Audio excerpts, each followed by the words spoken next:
Yes, we did it. We are here. We are recording a podcast. It's about time. It's been a long time in the making for this one.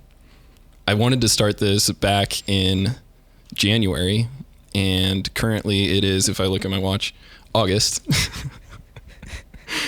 So yeah, anyway, this is the first episode of many. My name is Bryan McConnell, and I am here with Kristen.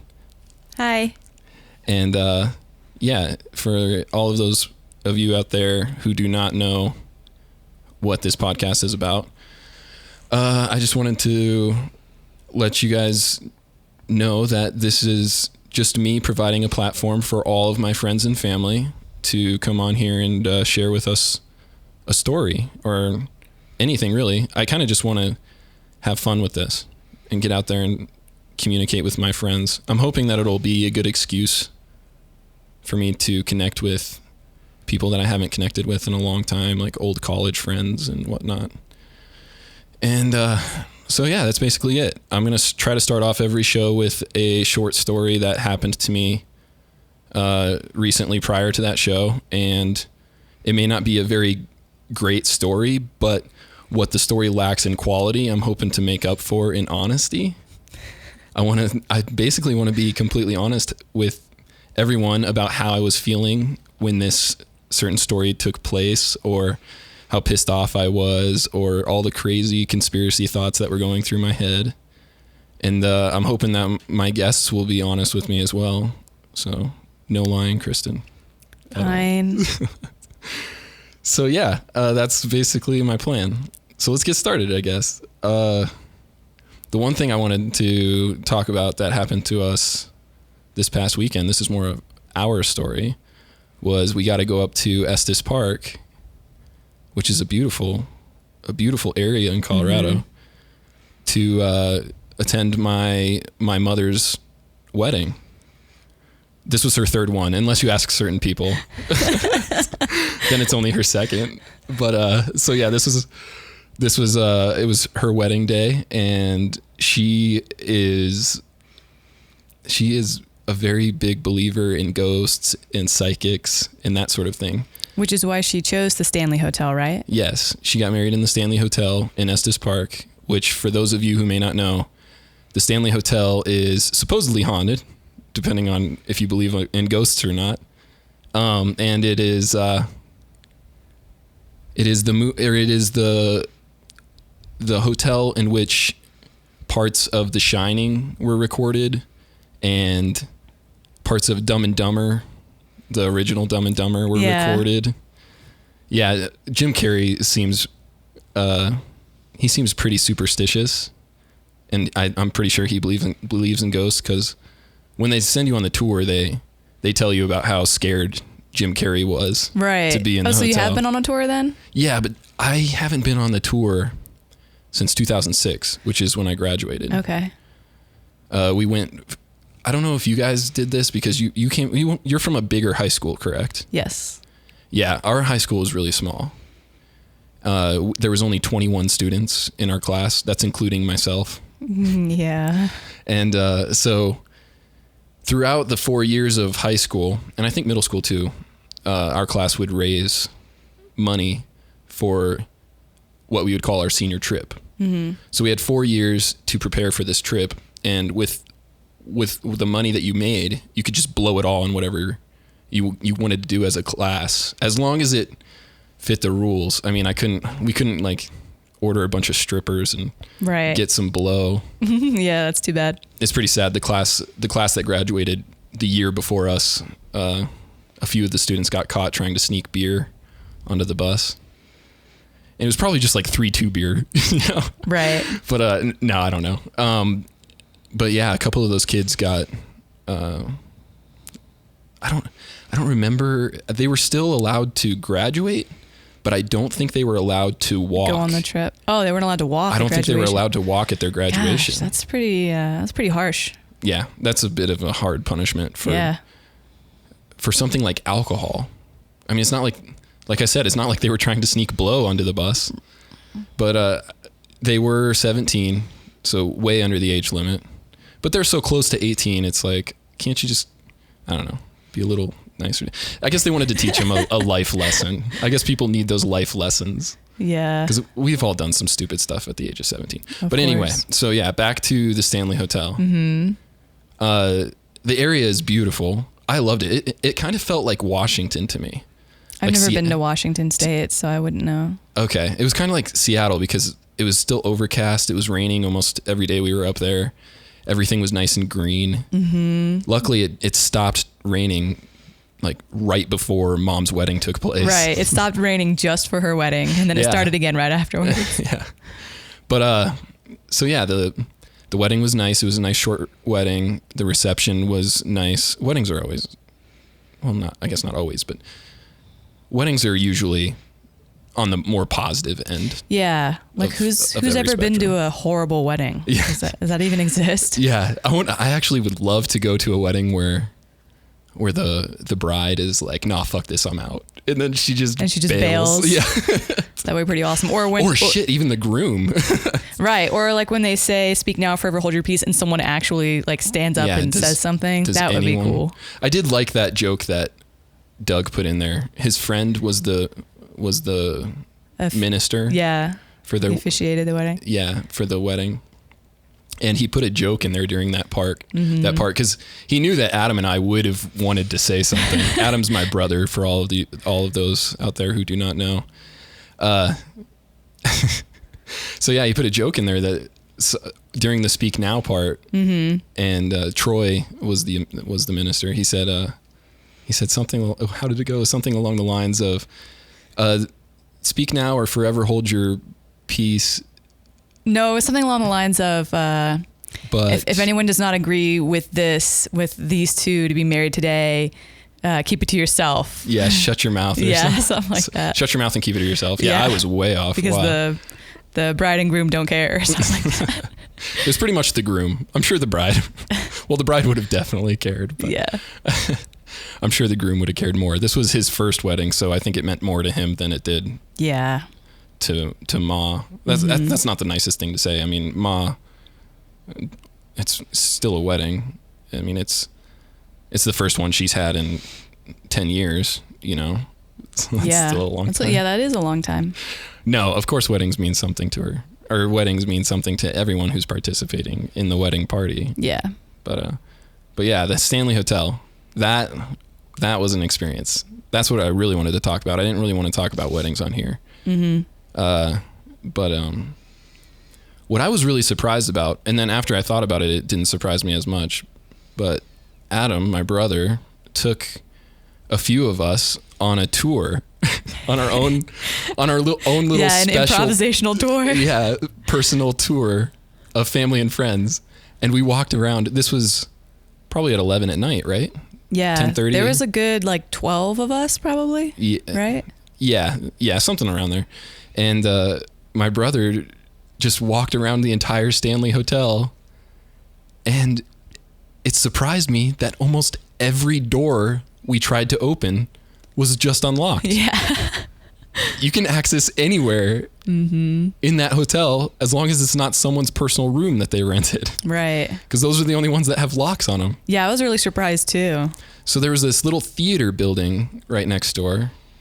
And Robin and Monica were saying that a guard was out front when they took earlier. The actual tour. When they took a real tour. When they took the paid tour.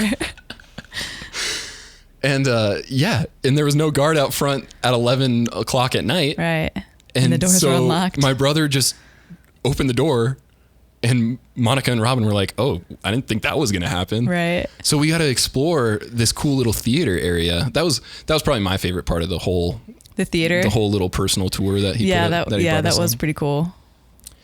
So yeah, that was a lot of fun. And then we got to go up on the balcony too.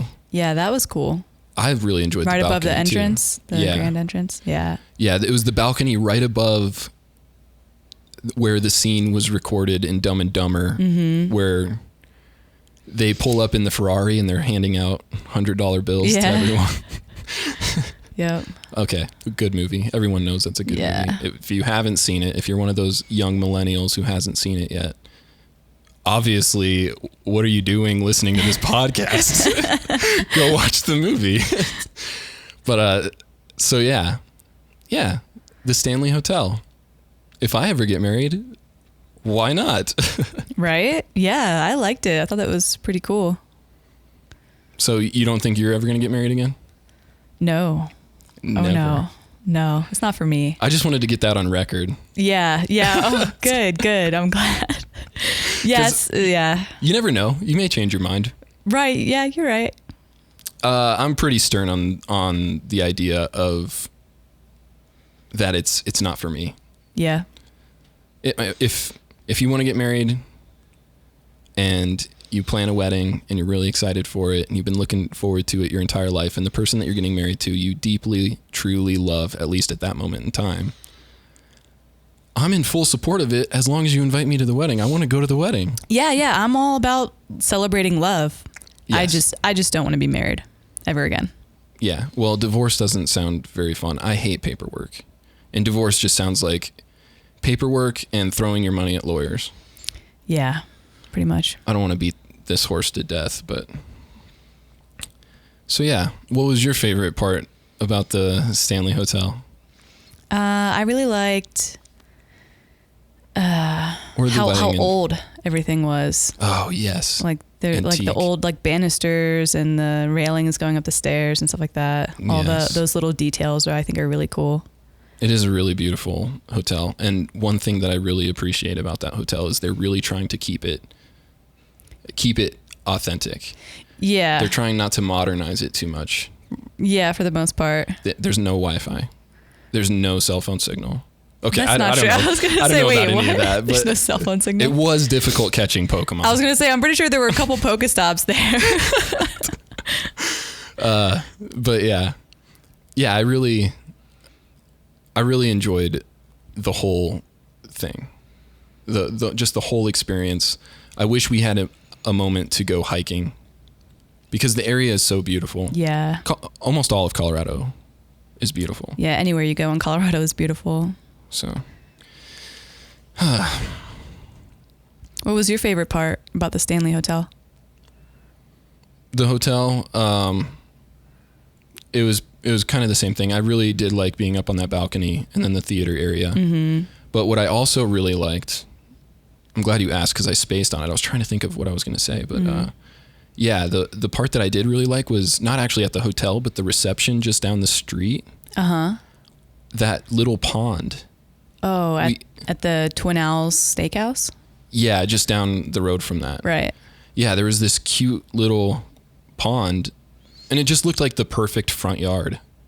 It was a front yard for like some condominiums or something, mm-hmm. right? And excuse me. And so basically, it's not just a pond. What I thought was really cool about it is think of a pond with an island in the middle, like a really small island, a very intimate 20-foot diameter island, and then a bridge going over it. So it's like a donut-shaped pond. It's basically a moat. Right. Around a piece of grass. There's no point. There's no point to this thing other than to look cute. So people can drive by and be like, oh, that's cute, and then hit a deer. Right. So yeah, I thought that was really peaceful. And if I ever were to retire, that would be like the perfect front yard as long as you could go swimming in that pond. Yeah, that particular one didn't. No, it didn't look very appealing. Yeah, to swim in. And it didn't. I'm sure it wasn't that deep either. It probably only got to maybe like 5 feet deep.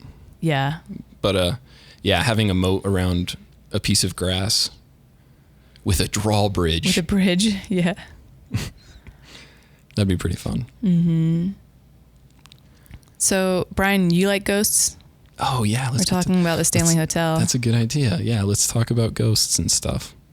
Like that song by Dead Mouse 5. Dead Mouse. What song? Oh. Ghosts and Stuff. Yeah. That's the name Ghosts of it. and Stuff, yeah. I love people that say Dead Mouse 5 or whatever. Anyway, it's a stupid joke. Okay. Yeah, my opinion on ghosts, I don't believe in them. I wish I did. Are you trying to scare me? Or Good question. No, I think that's kind of lame, but. I think it's really lame too, because I used to love scary movies. And there hasn't been a very good scary movie that's come out that's genuinely scared me in a very, very long time. Well, I mean, I don't particularly believe in ghosts. I just think it's fun to be scared. Oh, it's definitely fun to be scared, and it's definitely fun to believe in that kind of stuff. I'm actually very bummed I don't anymore. Yeah.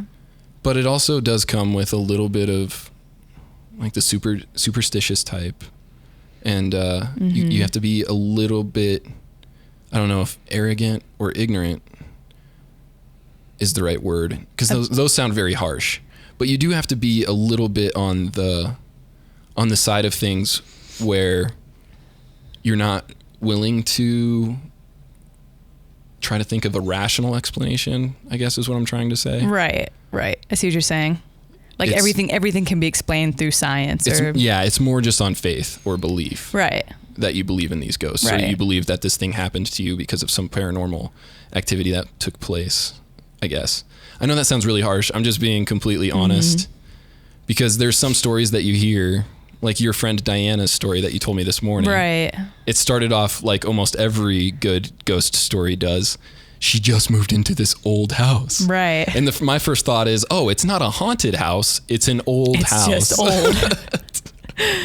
So those were my thoughts on the whole ghost thing.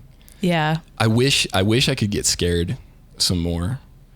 You don't get scared anymore? No. At all? So a couple of my friends got together for a movie night one night, and we watched, I think it was Paranormal Activity 3. Oh. Uh-huh. Did you see the first two? Oh, yeah. Okay. I really like the paranormal movies. You like those? Okay. I can understand why some people don't, but those were probably the last movies that came out that gave me somewhat of a scare. Uh-huh. So, yeah, Paranormal 3 freaked me out a little bit. Mm-hmm. Because we were there. I was with all my friends. We were watching it in the dark, and the audio was turned up really loud, and the subwoofer would shake the floor when shit would happen. Right. So yeah, I really enjoyed the movie, and I did get a little scared during the movie. But right when it was over, everyone around me, I can't say everyone, but a few of the people that just watched the movie were still scared and like didn't want to go home because they were worried that a ghost was going to come out and eat them or something. And almost immediately, as soon as the credits started rolling, I'm like, okay, cool, that was fun. Right. And I think I went home, laid in bed, masturbated, and then fell asleep.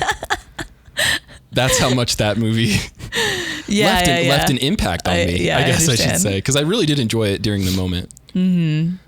But, so yeah, that's kind of how I feel about the whole ghost thing. Do you want to share Diana's story, or do you... Yeah, I mean, obviously she would tell it better than me. I mean, she'll be on the podcast eventually. The sad thing is she lives in Maryland, right? Yeah. And we're here in Denver, Colorado. So that's, I don't know, at least a few miles away. Yeah. But yeah, go ahead and just share your side of it, and she can, if she wants, and we ever get to it, she can share. Yeah, so when she was in middle school, I want to say like 6th grade, her parents moved to a really old part of town called Reisterstown, and they bought one of the oldest houses that was built there. And it was originally just a big house, and then someone had bought it and turned it into a duplex. And there were 2 different families living there. Well, I think one was just some guy, and then there was a family who had a little girl. And apparently the little girl died somehow. I don't even know how. Diana might be able to tell you. This was all prior to her moving in? Right. This was, like 50, 60, 70 years ago. Oh, okay. Yeah, like a long time ago. And Diana thought it was really cool. Like, oh, cool. Like someone died here. She's one of those type of people. Anyways, she would tell me these stories of the sounds she would hear. And it started off with little stuff like she would hear someone running up the stairs, and her bedroom was right at the top of the stairs. So it would freak her out, and she would, she'd look out her door and no one would be there. And the one that freaked me out the most was, she told me she was violently shaken awake. So she was laying in bed, and it was really early in the morning, in like the twilight hours when you're kind of in that weird zone where you're not completely asleep, but you're not awake. And she said that someone shook her. She was shaken awake. And that part freaked me out because I used to spend the night with her all the time. And I was like, oh my gosh. I don't know. I never experienced anything while I was there whenever I spent the night at her house. And we spent a lot of time together. But I believe her. That's why I wanted you to share that story, because I personally don't have any ghost stories. I thought I did at one point in time. There was a moment in time where I was like, I've got so many ghost stories. And then I thought about it and I was like, those aren't ghosts. It was just the air conditioning kicking on or something. Yeah. So yeah, I'm glad that you at least have had friends that have some experiences with the paranormal. Mm-hmm. Yeah. Or at least they believe that they have had experiences with the paranormal, because I don't have any, and I wish I had, because I love getting scared. I genuinely love it. Yeah. But where was I going with that?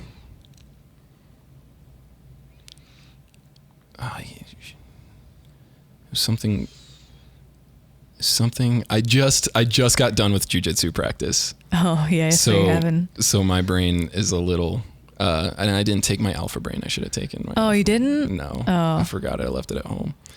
So yeah, yes, the shaken awake, violently shaken awake. I've had that feeling before.